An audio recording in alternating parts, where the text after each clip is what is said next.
উত্তরের জেলা পঞ্চগড়ে আবারও বইছে মৃদু শৈত্যপ্রবাহ।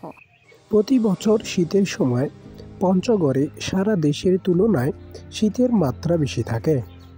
আজ 21শে জানুয়ারি পঞ্চগড়ে চলছে তীব্র শীতের দাপট।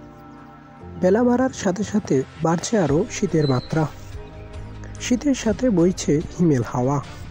বেলা 10টা বাজলেও আশেপাশে দেখা যায়নি কোনো লোকজন। তীব্র শীতের কারণে বাড়ি থেকে বের হতে পারছে না মানুষজন।